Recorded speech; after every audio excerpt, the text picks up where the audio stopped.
Hello दोस्तों, नमस्कार। मैं शैलेंद्र कुमार आप सभी का स्वागत एवं अभिनंदन करता हूं आपके अपने चैनल एग्री नॉलेज प्लस पर।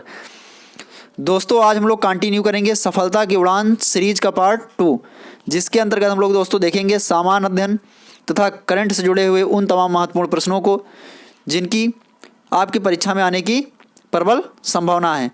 दोस्तों, इस सीरीज के अंतर्गत हम लोग मुख्यतः फोकस करेंगे यूपी लेखपाल, गन्ना पर्यवेक्षक और एग्रीकल्चर टेक्निकल असिस्टेंट।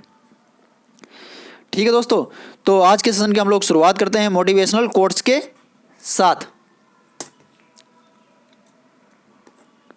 आज का दोस्तों मोटिवेशनल कोट्स है, रख हौसला वो मंजर भी आएगा, रख हौसला वो मंजर भी आएगा, प्यासे के पास चल के समंदर भी आएगा, थक कर न बैठे मंजिल के मुसाफिर, थक कर न बैठे मंजिल के मुसाफिर, मंजिल भी मिलेगी और मिलने का मज़ा भी आएगा।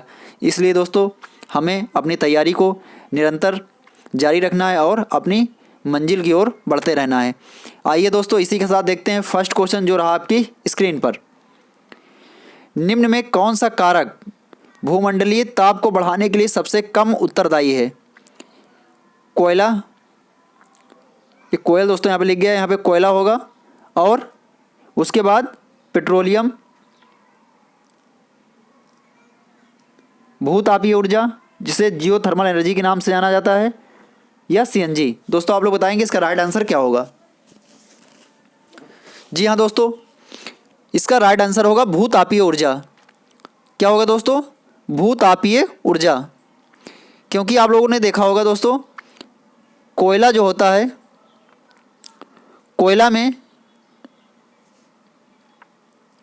विभिन्न प्रकार की गैसें निकलती हैं, जिसमें मुख्यतः क्या होती है, कार्बन डाइऑक्साइड, कार्बन मोनोऑक्साइड, जो कि दोस्तों वातावरण में मिल जाती हैं, और उसके द्वारा क्या होता है, वातावरण का जो टेम्परेचर होता है दोस्तों वो बढ़ जाता है। इसी प्रकार पेट्रोलियम में भी होता है, इसमें से बहुत सी गैसें निकलती हैं जो वातावरण के टेम्परेचर को बढ़ाती हैं। ठीक है, और सीएनजी यानी कि कंप्रेस्ड नेचुरल गैस, इसमें से भी दोस्तों कई प्रकार की गैसें निकलती हैं जलने के बाद। लेकिन जो भूतापीय ऊर्जा होती है दोस्तों, जिसे जियोथर्मल एनर्जी कहा जाता है, इसके बारे में हम लोग समझते हैं। जियोथर्मल एनर्जी होती क्या है, आइए इमेज के माध्यम से हम आप लोगों को दिखा रहे हैं कि जियोथर्मल एनर्जी क्या होती है। इसके बारे में भी जानेंगे और आप लोग समझ जाएंगे ये क्या है। आपके सामने दोस्तों एक प्लांट लगा हुआ है जियोथर्मल एनर्जी का। जियोथर्मल एनर्जी के बारे में दोस्तों पहले आप लोग समझ लीजिए।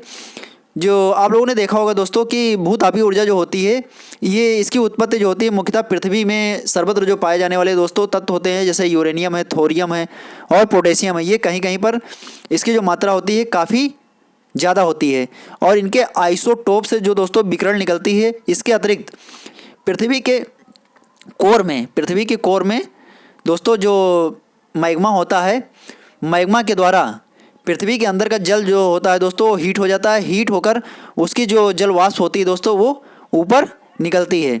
उसी के द्वारा दोस्तों क्या किया जाता है, जियोथर्मल एनर्जी के द्वारा विद्युत उत्पादन किया जाता है। तो दोस्तों आप लोगों ने अभी हाल ही में एक चर्चा में था पूगा गांव। कौन सा गांव दोस्तों?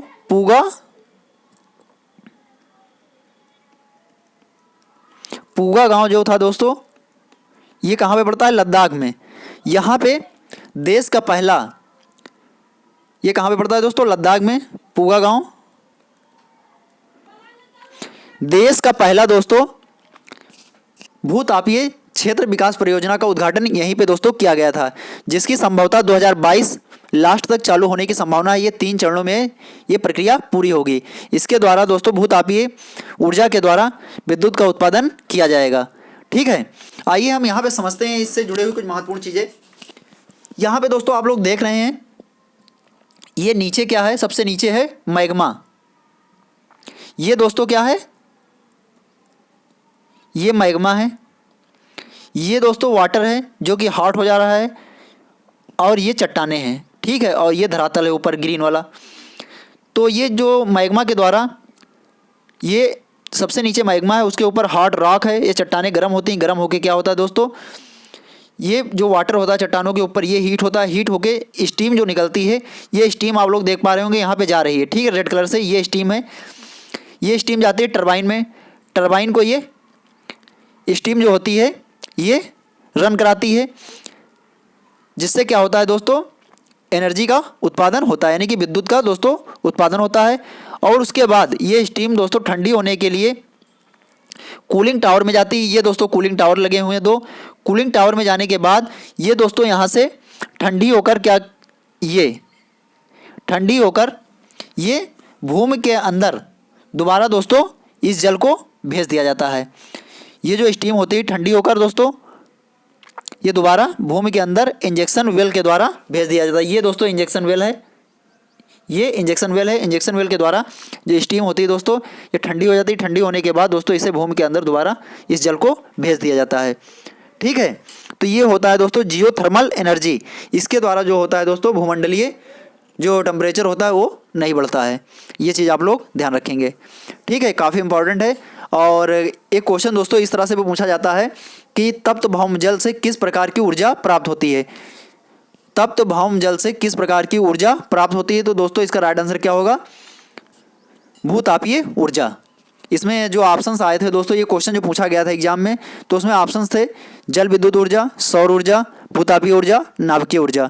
तो इसका राइट आंसर दोस्तों क्या होगा, भूतापीय ऊर्जा। कौन सी ऊर्जा है, भूतापीय।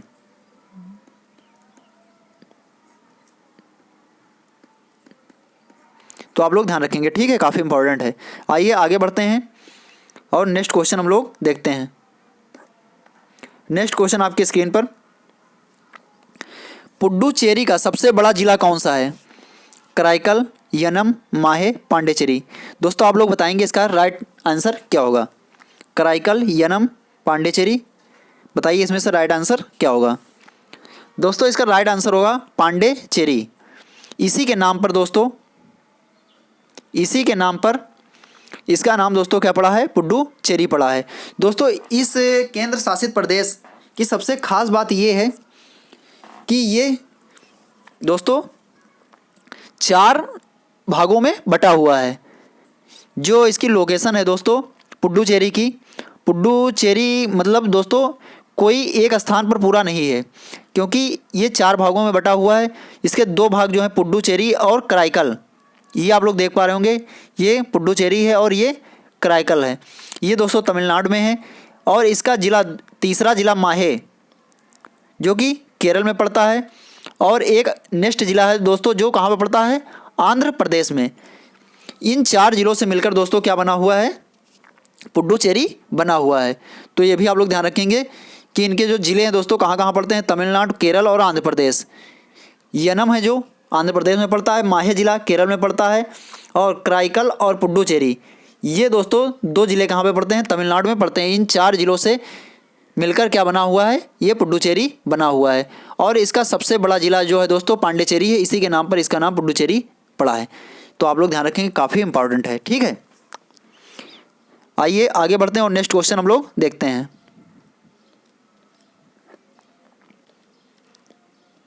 भारतीय खाद्य निगम की स्थापना किस वर्ष में हुई थी, 1965, 1964, 1967, 1969। दोस्तों आप लोग बताएंगे इसका राइट आंसर क्या होगा।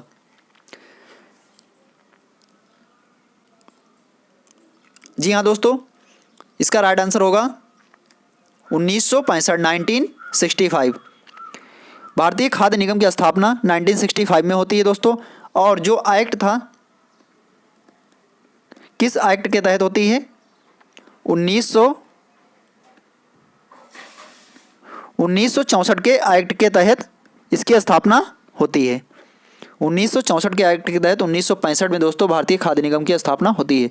ये भी एग्जाम में पूछा गया है, आप लोग ध्यान रखेंगे। नेक्स्ट, पोंगल त्यौहार का आयोजन किस राज्य में होता है, तमिलनाडु, केरल, कर्नाटक, आंध्र प्रदेश। आप लोग बताएंगे इसका राइट आंसर क्या होगा। पोंगल त्यौहार का आयोजन कहाँ पे होता है, तमिलनाडु में। पोंगल का आयोजन तमिलनाडु में होता है। इसी त्यौहार पर दोस्तों एक जल्लीकट्टू त्यौहार भी मनाया जाता है, पोंगल। इसी त्यौहार पर दोस्तों एक जल्लीकट्टू नाम का त्यौहार भी तमिलनाडु में मनाया जाता है। जिसमें क्या होता है दोस्तों, इसमें मनुष्य की लड़ाई जो होती है दोस्तों एक बैल के साथ में कराई जाती है। इस प्रतियोगिता पर दोस्तों एक बार प्रतिबंध भी लगाया जा चुका है सुप्रीम कोर्ट के द्वारा, पशु क्रूरता अधिनियम के द्वारा। पशु क्रूरता अधिनियम जो था दोस्तों 1960 का,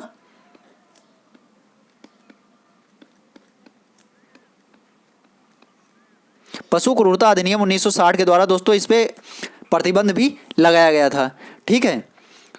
और दूसरी बात दोस्तों, एक कर्नाटक में एक होता है दोस्तों, कर्नाटक में कंबाला दौड़ होती है, जिसमें बैलों को कीचड़ में, कंबाला दौड़, बैलों को दोस्तों इसमें कीचड़ में दौड़ाया जाता है, कीचड़ में। तो ये जल्लीकट्टू और कंबाला दौड़ दोनों पर दोस्तों सुप्रीम कोर्ट के द्वारा प्रतिबंध लगा दिया गया था पशु क्रूरता अधिनियम 1960 के द्वारा। ठीक है। जिसमें जल्लीकट्टू को पहले परमिशन दे दिया गया था दोस्तों मनाने के लिए, और अब कंबाला दौड़ को भी परमिशन दिया जा चुका है 2021 में। तो आप लोग ध्यान रखेंगे, दोनों त्यौहार कई बार एग्जाम में पूछे गए हैं। पोंगल त्यौहार जो होता है दोस्तों ये तमिलनाडु में, और इसी त्यौहार पर जल्लीकट्टू का आयोजन होता है। और कंबाला दौड़ जो होती है कर्नाटक में होती है। ओणम त्यौहार जो होता है दोस्तों, ओणम का त्यौहार केरल में होता है दोस्तों। ये सभी त्यौहार नई फसल के तैयार होने पर दोस्तों ये मनाए जाते हैं। फसल के तैयार होने पर दोस्तों ये सभी त्योहारों का आयोजन दक्षिण भारत में किया जाता है, जिसमें से आप लोगों को महत्वपूर्ण चीज़ें तो बता दी गई हैं। पोंगल तमिलनाडु, जल्लीकट्टू इसी में होता है, और केरल में ओणम होता है। कंबाला दौड़ कीचड़ में दोस्तों ये कर्नाटक में होती है। ओणम और इसके ओणम के अलावा दोस्तों यहाँ पे केरल में मकर बिलक्कू का त्यौहार का आयोजन भी होता है। मकर बिलक्कू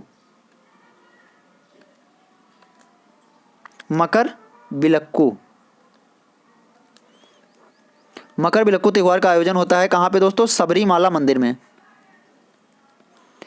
ये भी काफ़ी इंपॉर्टेंट है क्योंकि सबरीमाला मंदिर विवादों में बना हुआ था। सबरीमाला मंदिर यहाँ पे होता है दोस्तों मकर बिलक्कू का आयोजन। ठीक है। तो आप लोग ध्यान रखेंगे, पोंगल हो गया तमिलनाडु, ओणम और मकर बिलक्कू हो गया केरल, कंबाला दौड़ हो गया ये कर्नाटक में। नेक्स्ट देखते हैं,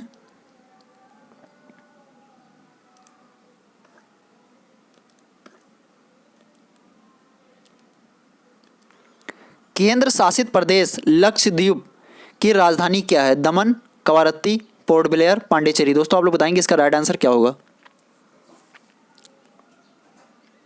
दोस्तों इसका राइट आंसर होगा कवारत्ती। कौन सी राजधानी दोस्तों? कवारत्ती है। बात कर लें दमन की, तो ये दमन और दीव,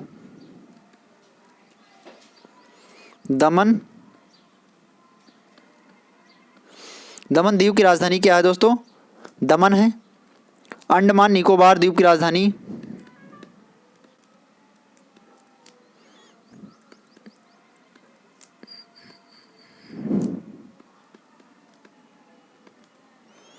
अंडमान द्वीप की राजधानी कहाँ पे है? पोर्ट ब्लेयर में है। और ये तो अभी आप लोगों को बताया गया है पुडुचेरी। पुडुचेरी की राजधानी क्या है? पांडिचेरी है, जो कि पुडुचेरी का सबसे बड़ा जिला भी है। ठीक है।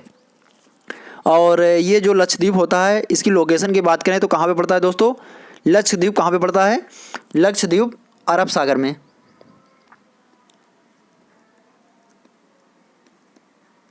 लक्षद्वीप कहाँ पे पड़ता है? अरब सागर, अरेबियन सी। ठीक है। और अंडमान निकोबार द्वीप की बात करें तो इसका लोकेशन दोस्तों कहाँ पे है? ये पड़ता है आपका हिंद महासागर, बंगाल की खाड़ी के दक्षिण में हिंद महासागर में अंडमान निकोबार द्वीप पड़ता है। ठीक है। आइए आगे बढ़ते हैं, नेक्स्ट क्वेश्चन हम लोग देखते हैं। Security exchange board of India SEBI की नई अध्यक्ष हाल ही में किसे नियुक्त किया गया है? अलका मित्तल, धृति बनर्जी, माधवी पुरीपुच, कैथरीन रसेल। दोस्तों आप लोग बताएंगे इसका राइट आंसर क्या होगा। सेबी का पूछा गया दोस्तों।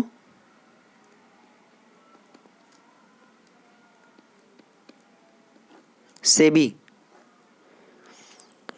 Security exchange board of India, इसके अध्यक्ष जो हैं दोस्तों कौन है? अलका मित्तल। सॉरी, सेबी के अध्यक्ष दोस्तों कौन है? माधवीपुरी पुच्छ। माधवीपुरी पुच्छ जो हैं दोस्तों हाल ही में इसकी क्या नियुक्त हुई हैं? अध्यक्ष नियुक्त हुई हैं। तो आप लोग ध्यान रखेंगे इसके अध्यक्ष कौन है वर्तमान समय में? माधवीपुरी पुच्छ। ठीक है। और सेबी की स्थापना की बात करें दोस्तों,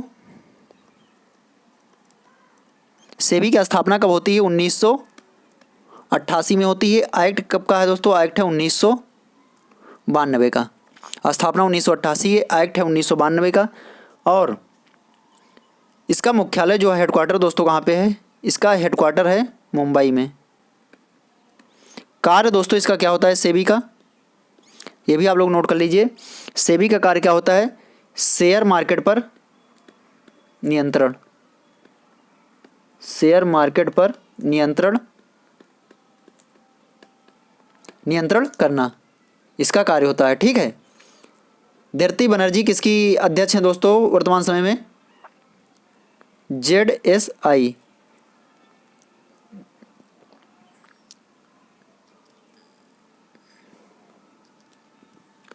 धरती बनर्जी की बात करें, धरती Banerjee zoological survey of India की पहली महिला जो अध्यक्ष हैं वो कौन नियुक्त की गई हैं? धरती Banerjee. Zoological survey of India ये कि दोस्तों कहाँ पे है? कोलकाता में है।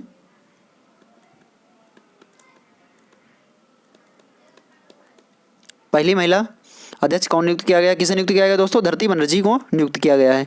और इसका तो राइट आंसर मैंने बता ही दिया था, माधवीपुरी पुच्छ। कैथरीन रसेल जो है दोस्तों ये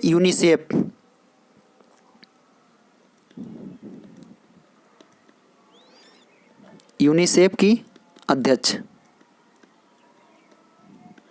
यूनिसेफ के अध्यक्ष कौन है दोस्तों? कैथरीन रसेल हैं। आइए आगे बढ़ते हैं और नेक्स्ट क्वेश्चन हम लोग देखते हैं। राष्ट्रीय महिला दिवस कब मनाया जाता है? 13 फरवरी, 8 मार्च, 24 जनवरी, 11 अक्टूबर। दोस्तों आप लोग बताएंगे इसका राइट आंसर क्या होगा। राष्ट्रीय महिला दिवस पूछा गया है।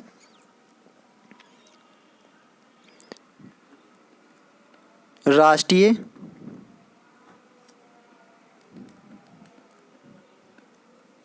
महिला दिवस ये कब मनाया जाता है दोस्तों? 13 फरवरी। 13 फरवरी को राष्ट्रीय महिला दिवस मनाया जाता है। और 13 फरवरी को ही दोस्तों विश्व रेडियो दिवस,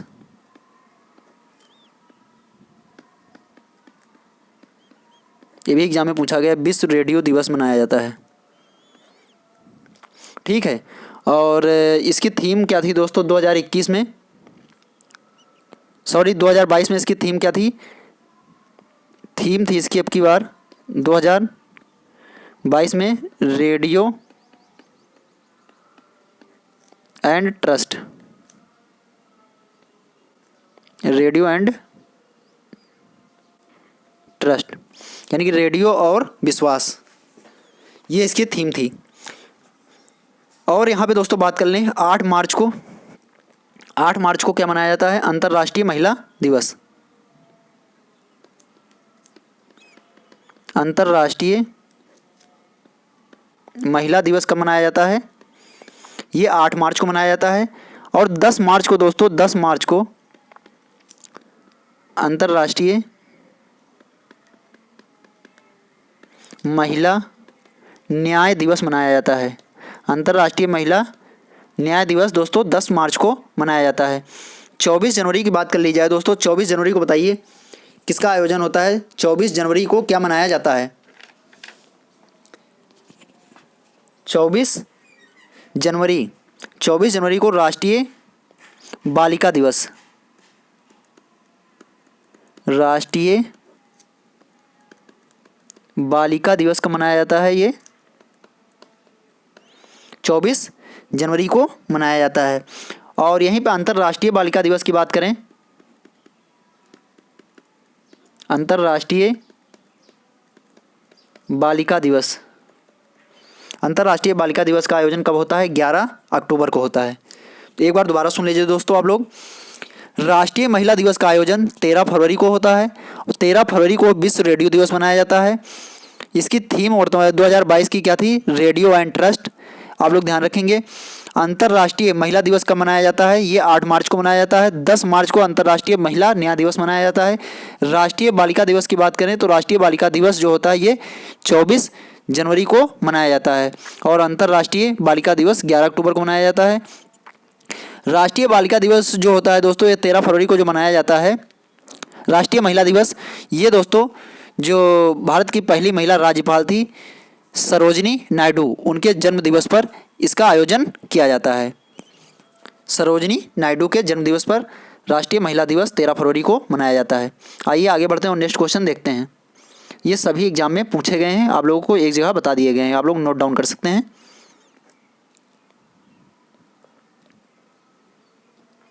वर्ष 1931 में कांग्रेस के कराची अधिवेशन की अध्यक्षता किसने की थी? सरदार वल्लभ भाई पटेल, महात्मा गांधी, सरोजिनी नायडू, सुभाष चंद्र बोस। आप लोग बताएंगे इसका राइट आंसर क्या होगा? जी हाँ दोस्तों, इसका राइट आंसर होगा सरदार वल्लभ भाई पटेल। कराची अधिवेशन जो हुआ था दोस्तों, इसकी अध्यक्षता किसके द्वारा की गई थी? सरदार वल्लभ भाई पटेल के द्वारा की गई थी। सरदार वल्लभ भाई पटेल को ही दोस्तों भारत का बिस्मार्क, भारत का बिस्मार्क,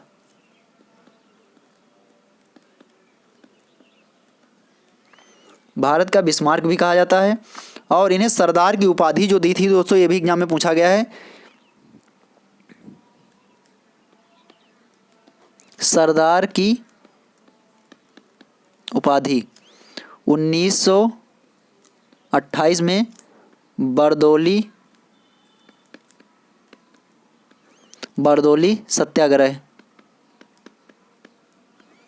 सत्याग्रह में महिलाओं के द्वारा इन्हें सरदार की उपाधि 1928 में दी गई थी। ये इससे जुड़े हुए कुछ महत्वपूर्ण प्रश्न थे दोस्तों सरदार वल्लभ भाई पटेल से जुड़े हुए, जो अक्सर एग्जाम में पूछे जाते हैं। महात्मा गांधी की दोस्तों बात करें तो महात्मा गांधी ने 1924 के बेलगांव अधिवेशन की अध्यक्षता की थी। बेलगांव कहाँ पे पड़ता है? ये कर्नाटका में पड़ता है।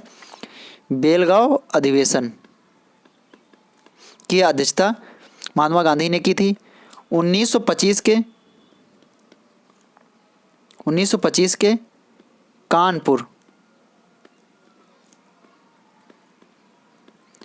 अधिवेशन की अध्यक्षता सरोजिनी नायडू के द्वारा की गई थी। 1938 के दोस्तों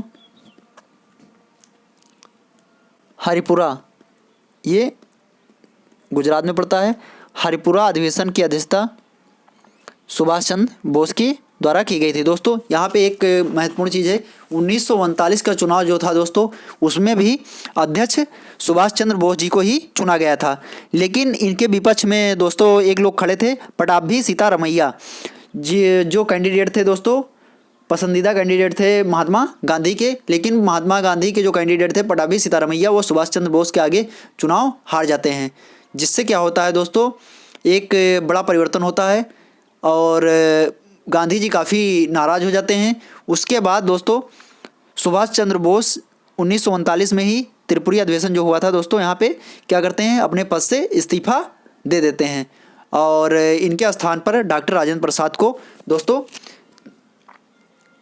1938 के अधिवेशन का कांग्रेस अधिवेशन का 1939 के कांग्रेस अधिवेशन का अध्यक्ष डॉक्टर राजेंद्र प्रसाद को बनाया जाता है। जितनी चीज़ें मैंने दोस्तों आप लोगों को बताई हैं, ये सभी किसी न किसी एग्जाम में पूछी गई हैं, तो आप लोग इन्हें नोट डाउन कर सकते हैं। आइए आगे बढ़ते हैं और नेक्स्ट क्वेश्चन हम लोग देखते हैं।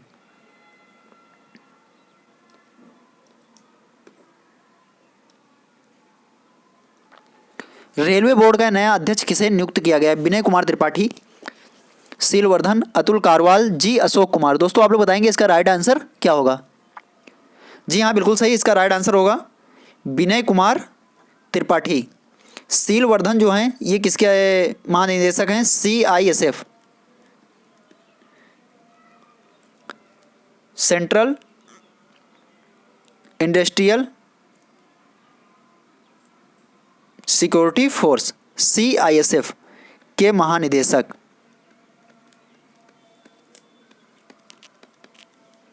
CISF के महानिदेशक कौन है? सील वर्धन।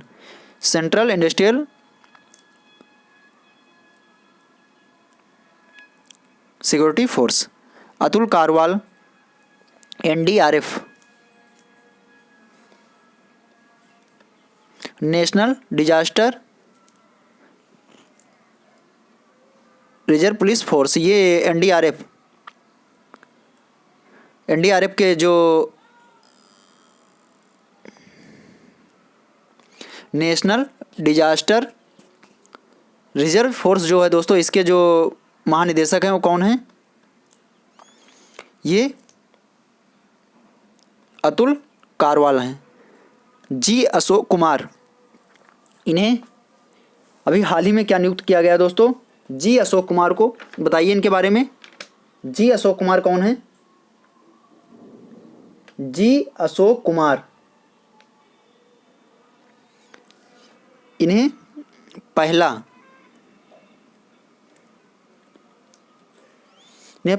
राष्ट्रीय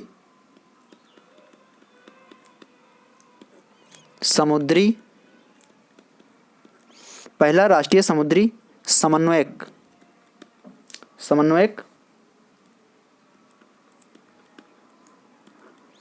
नियुक्त किया गया है। तो यहाँ पे रेलवे बोर्ड के नए अध्यक्ष विनय कुमार त्रिपाठी हैं, CISF के महानिदेशक सीलवर्धन है, NDRF के महानिदेशक अतुल कारवाल हैं और G अशोक कुमार को दोस्तों पहला राष्ट्रीय समुद्री समन्वयक नियुक्त किया गया है। आइए दोस्तों आगे बढ़ते हैं और नेक्स्ट क्वेश्चन हम लोग देखते हैं।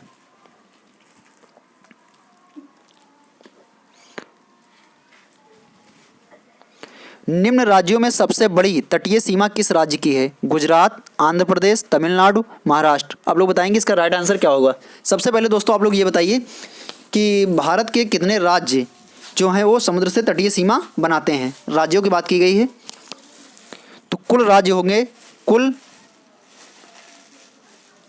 तटीय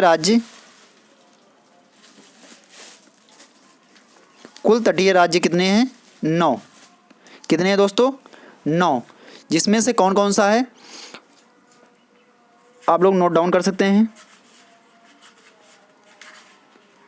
गुजरात,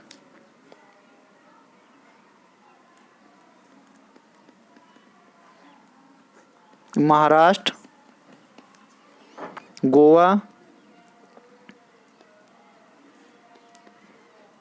कर्नाटक, केरल,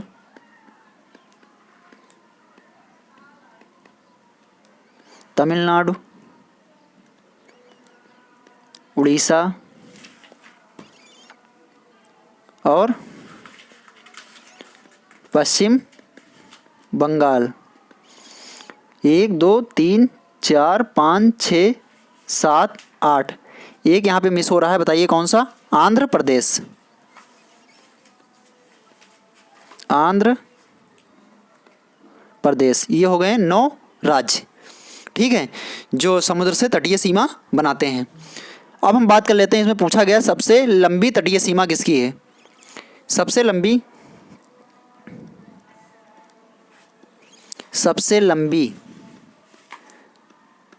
तटीय सीमा ये है गुजरात की। किसकी है? गुजरात की। आप लोग ध्यान रखेंगे जो इसकी सीमा है दोस्तों कितनी है लगभग में, जो इसकी समुद्र की तटीय सीमा है उसकी लंबाई लगभग में कितनी है? 1214.7 किलोमीटर, ठीक है, ये इसकी लंबाई है। इसके बाद दोस्तों दूसरा आता है आंध्र प्रदेश। इसकी अगर तटीय सीमा की लंबाई की बात की जाए तो इसकी है 974 किलोमीटर। उसके बाद आता है दोस्तों तमिलनाडु। तमिलनाडु की सीमा की बात करें तो ये है 906.9 किलोमीटर। और उसके बाद महाराष्ट्र आता है। इन 4 राज्यों में सबसे छोटी सीमा किसकी है? महाराष्ट्र की, 652.6 किलोमीटर, ठीक है। तो आप लोग गुजरात वाला जरूर ध्यान रखना, इसकी लंबाई है 1214.7 किलोमीटर। आइए आगे बढ़ते हैं और नेक्स्ट क्वेश्चन हम लोग देखते हैं।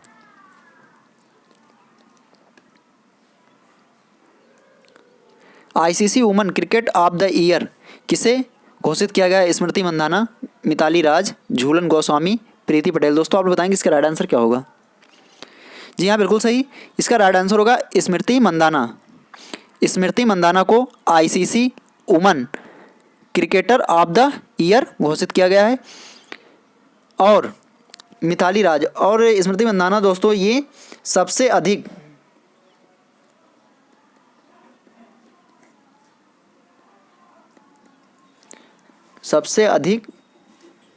विकेट लेने वाली महिला खिलाड़ी भी हैं। महिला खिलाड़ी वर्ल्ड कप में, किसमें दोस्तों? वर्ल्ड कप में 30 मैच में इन्होंने दोस्तों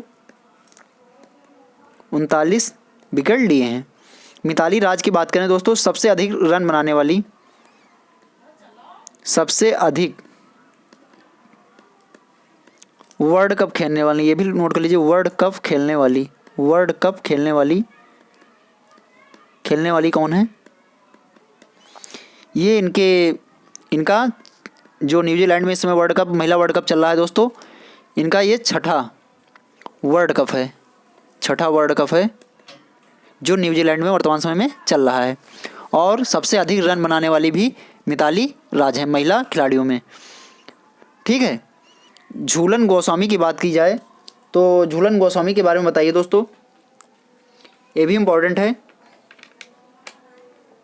झूलन गोस्वामी दोस्तों, ये जो यहाँ पे थोड़ा मिस्टेक हुआ है, 1 मिनट रुक जाइए। सबसे अधिक विकेट लेने वाली कौन है दोस्तों? ये हैं झूलन गोस्वामी। कौन है दोस्तों? झूलन गोस्वामी। मैंने गलती से स्मृति मंदाना को बता दिया है स्वामी। ये हैं झूलन गोस्वामी जो कि सबसे अधिक विकेट लेने वाली महिला खिलाड़ी बन गई हैं। और सबसे अधिक रन बनाने वाली और सबसे अधिक वर्ल्ड कप खेलने वाली महिला खिलाड़ी कौन है? मिताली राज हैं। और वहीं पे बात की जाए स्मृति मंदाना की तो ICC women cricketer of the year किसे घोषित किया गया है? स्मृति मंदाना को घोषित किया गया है। आइए आगे बढ़ते हैं और नेक्स्ट क्वेश्चन हम लोग देखते हैं।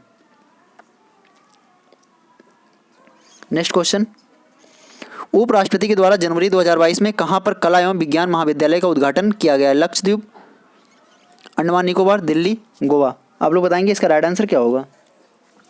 बताइए इसका राइट आंसर क्या होगा? दोस्तों इसका राइट आंसर होगा लक्षद्वीप।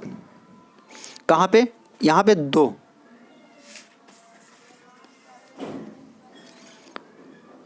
दो महाविद्यालयों का उद्घाटन किया गया। 2 महाविद्यालय कहाँ पे हैं? लक्षद्वीप में। लक्षद्वीप में भी दोस्तों आप लोग नोट कर लीजिए,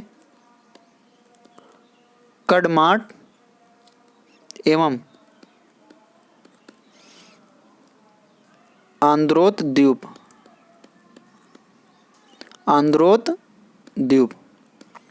2 महाविद्यालय कडमाट एवं आंद्रोथ द्वीप में कला एवं विज्ञान महाविद्यालयों का उद्घाटन उपराष्ट्रपति वेंकैया नायडू के द्वारा लक्षद्वीप में किया गया है। ठीक है, और वर्तमान समय लक्षद्वीप के प्रशासक कौन है दोस्तों? वर्तमान समय में लक्षद्वीप के प्रशासक हैं प्रफुल्ल कुमार पटेल। कौन है दोस्तों? प्रफुल्ल कुमार पटेल हैं। और इसकी राजधानी की बात की जाए तो अभी मैंने बताई थी कवारत्ती है। अंडमान निकोबार की पोर्ट ब्लेयर है। और आइए आगे बढ़ते हैं और हम लोग नेक्स्ट क्वेश्चन देखते हैं।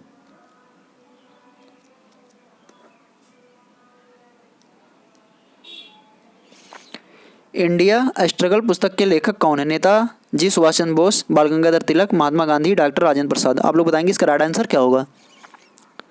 जी हाँ दोस्तों, बिल्कुल सही, इसका राइट आंसर होगा इंडिया स्ट्रगल जो पुस्तक है दोस्तों, इसके लेखक हैं नेताजी सुभाष चंद्र बोस। इन्हीं की जो जन्म दिवस पर दोस्तों 23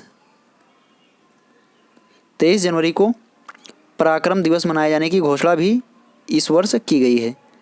पराक्रम दिवस 23 जनवरी, भारत सरकार के द्वारा 23 जनवरी को पराक्रम दिवस मनाए जाने की घोषणा नेताजी सुभाष चंद्र बोस के जन्म दिवस पर ही की गई है, जो कि अब नेक्स्ट ईयर से मनाया जाएगा। ठीक ठीक है, इस वर्ष भी मनाया गया है और नेक्स्ट ईयर भी मनाया जाएगा।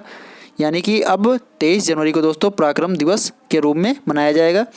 किसकी जयंती है? नेताजी सुभाष चंद्र बोस की।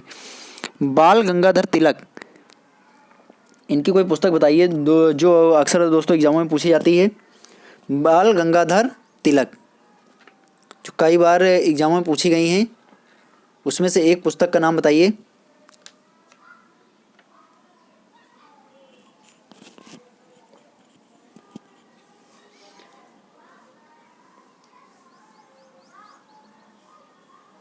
यहाँ पे आप लोग नोट कर सकते हैं।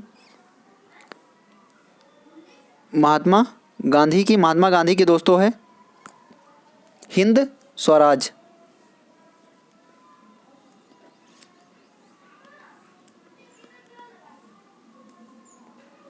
हिंद स्वराज और मेरे सपनों का भारत भी इन्हीं की एक पुस्तक है। मेरे सपनों का भारत।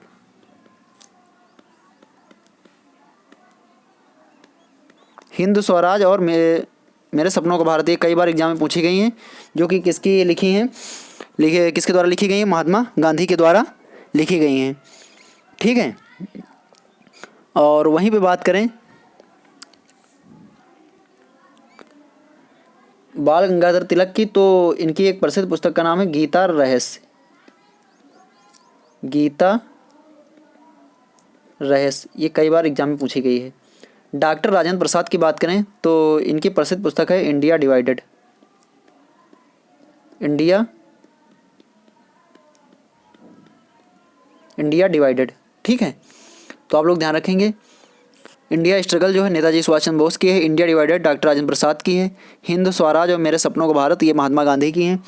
इसके अलावा दोस्तों और भी पूछी जाती हैं कई महत्वपूर्ण पुस्तकें, उनके लिए हम दोस्तों एक छोटा सा वीडियो बनाएंगे। उसमें सारे पुस्तकें जो एग्जाम में अक्सर पूछी जाती हैं उनके बारे में एक जगह आप लोगों को बता दिया जाएगा। आइए आगे बढ़ते हैं, नेक्स्ट क्वेश्चन देखते हैं। रानी लक्ष्मीबाई बांध उत्तर प्रदेश की किस नदी और किस जिले में है? दोस्तों काफ़ी इंपॉर्टेंट है, आप लोग बताइए इसका राइट आंसर क्या होगा। और ये भी बताइए दोस्तों रानी लक्ष्मीबाई का जन्म कहाँ पे हुआ था? रानी लक्ष्मीबाई का दोस्तों जन्म रानी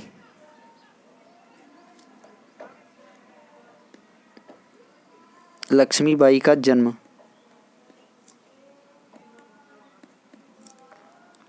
वाराणसी में, वाराणसी। ठीक है, आप लोग ध्यान रखेंगे। अब यहाँ पे पूछा गया है ये बांध दोस्तों किस नदी पे है, तो आप लोग बताएंगे इसका राइट आंसर क्या होगा। ये बेतवा ललितपुर में है। बेतवा नदी है दोस्तों, कहाँ पे है? ललितपुर में, रानी लक्ष्मीबाई बांध। इसके अलावा यहाँ पे दोस्तों इसका पुराना नाम जो था दोस्तों क्या था? राजघाट। और इसकी स्थापना जो थी बांध की,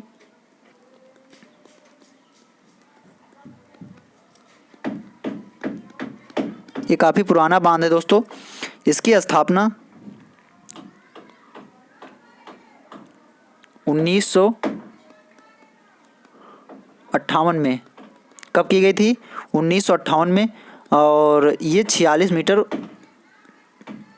ऊंचा बांध है। ठीक है, 46 मीटर। पुराना नाम राजघाट था और ये राजघाट बांध, माता टीला बांध। इसके अतिरिक्त बेतवा नदी पे दोस्तों और भी महत्वपूर्ण बांध हैं। बेतवा नदी पे महत्वपूर्ण बांध जैसे माता टीला है। ठीक है, माता टीला। और जो एग्जाम में पूछे गए हैं उसमें से परीक्षा बांध भी बेतवा नदी पे है दोस्तों। बेतवा और केन नदी को मिलाकर एक परियोजना चलाई गई थी जो त्रिपक्षीय परियोजना थी दोस्तों। उत्तर प्रदेश सरकार, मध्य प्रदेश सरकार और केंद्र सरकार के द्वारा। उस परियोजना का क्या नाम था दोस्तों? केन बेतवा लिंक परियोजना। केन बेतवा लिंक परियोजना, ये नदी जोड़ो परियोजना के अंतर्गत चलाई गई एक महत्वपूर्ण परियोजना थी दोस्तों। इसके अंतर्गत केन और बेतवा लिंक को एक दूसरे में मिलाया जाएगा। और ये मध्य प्रदेश और उत्तर प्रदेश के बीच एक महत्वपूर्ण परियोजना है। इसमें केन नदी का जो बचा हुआ जल है दोस्तों या अतिरिक्त जल है वो बेतवा नदी में भेजा जाएगा। केन और बेतवा नदी का उद्गम स्थल जो है दोस्तों मध्य प्रदेश में विंध्य की पहाड़ी हैं। ये भी आप लोग ध्यान रखेंगे। कहाँ से निकलती हैं दोस्तों? ये विंध्य की पहाड़ी से केन और बेतवा नदी दोनों निकलती हैं। और केन और बेतवा नदी के बीच में जो दोस्तों एक महत्वपूर्ण टाइगर रिजर्व आता है उसका नाम क्या है? पन्ना टाइगर रिजर्व। पन्ना टाइगर रिजर्व, इन्हीं से होकर दोस्तों केन और बेतवा नदियाँ निकलती हैं। कि पन्ना टाइगर रिजर्व दोस्तों कहाँ पे है? ये एमपी में है। और जो केन नदी है दोस्तों ये यूपी में, बांदा, यूपी के जो बांदा जिला है दोस्तों वहाँ पर यमुना में मिल जाती हैं। और दूसरी जो बेतवा नदी है दोस्तों हमीरपुर के पास यमुना नदी में मिल जाती है। केन और बेतवा दोनों नदियाँ यमुना नदी की दोस्तों सहायक नदियाँ हैं। ठीक है, आइए आगे बढ़ते हैं और नेक्स्ट क्वेश्चन हम लोग देखते हैं।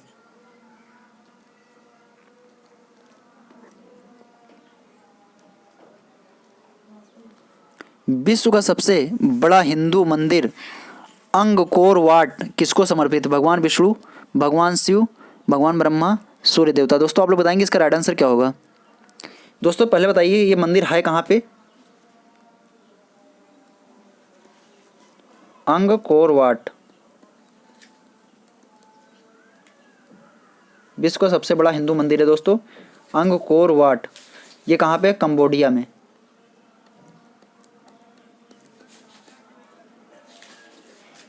कंबोडिया में ये करीब में दोस्तों 672 हेक्टेयर में फैला हुआ है। ठीक है, और ये किसको समर्पित है दोस्तों? भगवान विष्णु को। किसको समर्पित है? भगवान विष्णु को। और भगवान शिव के लिए दोस्तों एक बहुत प्रसिद्ध मंदिर है जो अक्सर एग्जाम में पूछा जाता है, कंदरिया।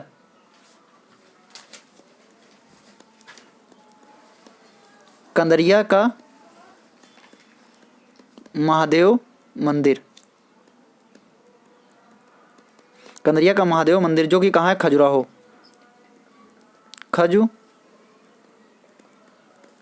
खजुराहो मध्य प्रदेश में है। और ये किसके द्वारा बनवाया गया था? चंदेल शासकों के द्वारा। चंदेल शासकों के द्वारा बनवाया गया था कंदरिया महादेव मंदिर जो कि खजुराहो मध्य प्रदेश में है। और ये किस शैली में बना हुआ है दोस्तों? इसकी शैली पंचायतन शैली। ठीक है, सूर्य देव का प्रसिद्ध मंदिर दोस्तों कहाँ पे है? ये कोणार्क। इसको ब्लैक पगोड़ा के नाम से भी जाना जाता है। कोणार्क, उड़ीसा। इसे किसके द्वारा बनाया गया था दोस्तों? गंग वंश के एक शासक थे। गंग वंश के शासक के द्वारा इसे बनवाया गया था। जो उड़ीसा का सूर्य देव मंदिर है, नरसिंह देव फर्स्ट। इसे ब्लैक पगोड़ा भी कहा जाता है दोस्तों। उड़ीसा राज्य में है, नरसिंह देव फर्स्ट। इन्हीं के द्वारा कोणार्क का सूर्य देव मंदिर बनाया गया था दोस्तों। ये भारत का एक पहला मंदिर है दोस्तों जो पूर्ण रूप से सौर ऊर्जा से संचालित होने वाला मंदिर है। ये भी आप लोग ध्यान रखेंगे, काफ़ी इंपॉर्टेंट है एग्जाम की दृष्टि से। आइए आगे बढ़ते हैं और नेक्स्ट क्वेश्चन हम लोग देखते हैं। तो अंगोर वाट का मंदिर कहाँ पे दोस्तों? ये कंबोडिया में है। कंदरिया का महादेव मंदिर दोस्तों ये कहाँ पे है? भगवान शिव का जो मंदिर है ये खजुराहो में है। और चंदेल शासकों के द्वारा बनवाया गया था। इसकी शैली पंचायतन शैली है। कोणार्क का जो उड़ीसा का ब्लैक पगोड़ा मंदिर है यानी कि सूर्य मंदिर है, ये नरसिंह गंग वंश के शासक नरसिंह देव फर्स्ट के द्वारा बनवाया गया था। नेक्स्ट क्वेश्चन है आपकी स्क्रीन पर। भारत सरकार के द्वारा भारत को कब तक ऊर्जा स्वतंत्र घोषित किए जाने का लक्ष्य रखा गया है? 2070, 2025, 2030, 2047। आप लोग बताएंगे इसका राइट आंसर क्या होगा? जी हाँ दोस्तों, बिल्कुल सही। इसका राइट आंसर क्या होगा? 2047। कब तक के ऊर्जा स्वतंत्र होने का लक्ष्य रखा गया है? 2047। 2047 तक ऊर्जा स्वतंत्र घोषित किए जाने का लक्ष्य भारत सरकार के द्वारा रखा गया है। 2070 तक carbon neutral, carbon neutral, carbon neutral का लक्ष्य, भारत को कार्बन न्यूट्रल का लक्ष्य कब तक के रखा गया? 2070 तक। दोस्तों कार्बन न्यूट्रल का मतलब ये होता है कि हम जितना कार्बन उत्सर्जन करते हैं उतनी मात्रा में उसके लिए दोस्तों शुद्धिकरण की व्यवस्था भी हम करें। इसी को दोस्तों कहते हैं कार्बन न्यूट्रल, यानी कि मतलब जितने मात्रा में कार्बन का उत्सर्जन हो रहा है उसी के हिसाब से दोस्तों हमें ऑक्सीजन की भी पूर्ति करनी है। और 2025 तक का एक महत्वपूर्ण था दोस्तों, 2025 तक का जो लक्ष्य था भारत सरकार का वो बताइए। मलेरिया मुक्त करने का लक्ष्य दोस्तों कब तक का है? ये 2030 है। और 2025 टीबी मुक्त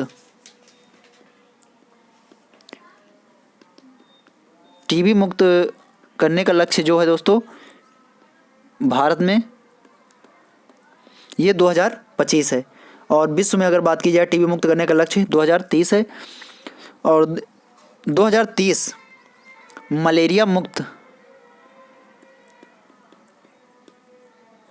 मलेरिया मुक्त भारत लक्ष्य 2030 ICMR के द्वारा, Indian council of medical research.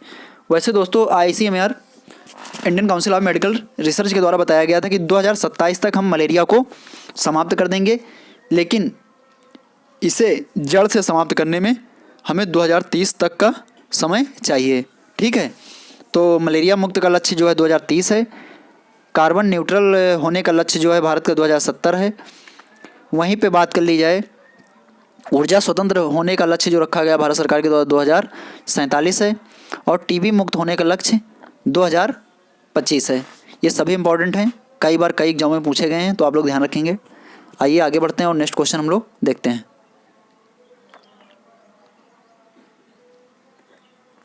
Uttar Pradesh का निम्न लिखित में से कौन सा बांध आयतन की दृष्टि से भारत का सबसे बड़ा बांध है? रिहंद बांध, बाणसागर बांध, चंद्रप्रभा बांध। आप लोग बताएंगे इसका राइट आंसर क्या होगा। इसका राइट आंसर होगा रिहंद बांध। रिहंद बांध को दोस्तों और किस नाम से जाना जाता है? गोविंद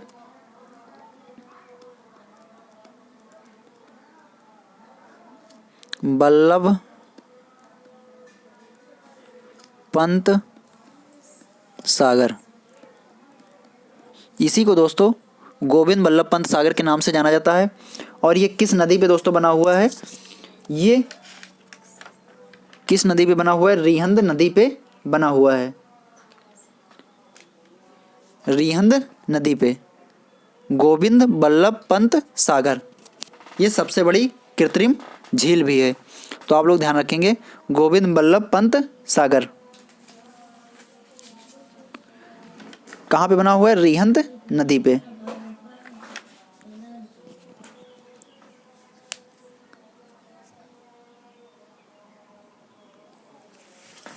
और ये दोस्तों पड़ता कहाँ पे है? सोनभद्र जिले में।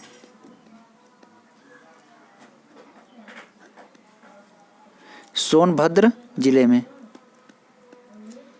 यूपी। पिपरी नामक स्थान है दोस्तों, वहीं पे ये पड़ता है, पिपरी नामक गांव। देखिए गोविंद बल्लभ पंत सागर जो है उत्तर प्रदेश के सोनभद्र जिले के पिपरी नामक गांव में पड़ता है। और इसका दोस्तों नाम दूसरा क्या है? गोविंद बल्लभ पंत सागर। ठीक है, आप लोग ध्यान रखेंगे। और ये आयतन की दृष्टि से भारत का सबसे बड़ा बांध है। दूसरी बात कर ली जाए दोस्तों टिहरी बांध। टिहरी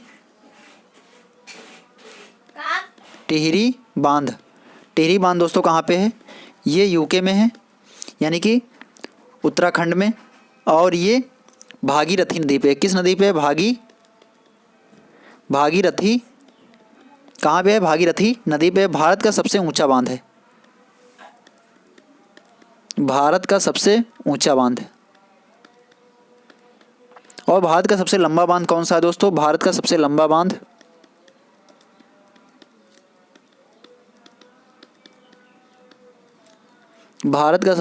बांध कौन सा है दोस्तों? ये हीराकुंड बांध। हीराकुंड बांध उड़ीसा राज्य में है। और किस नदी पे है? महानदी पे। महानदी पे बना हुआ हीराकुंड बांध ये भारत का सबसे लंबा बांध है। सबसे ऊंचा टिहरी बांध है जो भागीरथी नदी पे है। और कहाँ पे? उत्तराखंड में। और आयतन की दृष्टि से भारत का सबसे बड़ा बांध कौन सा है? गोविंद बल्लभ पंत सागर है जो कि सोनभद्र जिले में है, यूपी के, और पिपरी नामक स्थान पर। इसे रिहंद बांध के नाम से भी जाना जाता है क्योंकि ये रिहंद नदी पे बना हुआ है। नेक्स्ट, सैल लाइकेन क्या होते हैं? सैक दोस्तों, ये सैक जो होता है, सैक लाइकेन को सैक के नाम से भी जाना जाता है। ये कवक और शैवाल से मिलकर बनते हैं। ये दोनों सिम्बियोटिक लाइफ व्यतीत करते हैं, यानी कि सहजीवी जीवन, सिम्बियोटिक लाइफ स्पेंड करते हैं दोनों दोस्तों। ये सहजीवी जीवन, कवक और शैवाल, इन्हीं से मिलकर बनता है लाइकेन। इसी को सैक के नाम से भी जाना जाता है। कवक जो होता है दोस्तों, खनिज लवण, मिनरल्स इत्यादि जो होता है, ये किसको उपलब्ध कराता है? शैवाल को उपलब्ध कराता है। और शैवाल क्या करता है दोस्तों? प्रकाश संश्लेषण क्रिया करके कार्बोहाइड्रेट का निर्माण करता है और कवकों को उपलब्ध कराता है दोस्तों। इस प्रकार से इन दोनों का जीवन जो होता है दोस्तों, सहजीवी जीवन के रूप में स्पेंड होता है। आइए आगे बढ़ते हैं और नेक्स्ट हम लोग देखते हैं। तो इसका राइट आंसर क्या होगा? इसका राइट आंसर होगा डी। नेक्स्ट,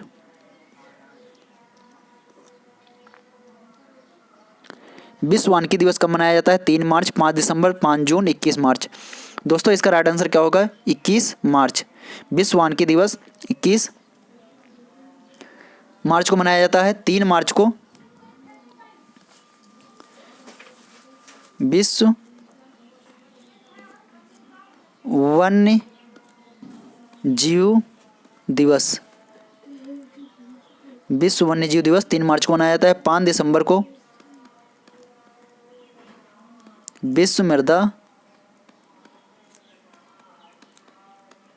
दिवस 5 दिसंबर को मनाया जाता है। विश्व पर्यावरण दिवस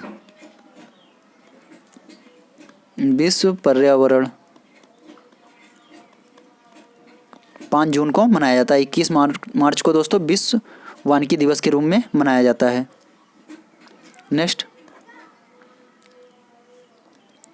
किसी नदी के प्रदूषण स्तर की माप की जाती है? ATP, STP, BOD या WP? दोस्तों इसका राइट आंसर होगा BOD। नदी के जो जल का प्रदूषण लेवल मापा जाता है BOD में, जिसे क्या कहते हैं? बायोलॉजिकल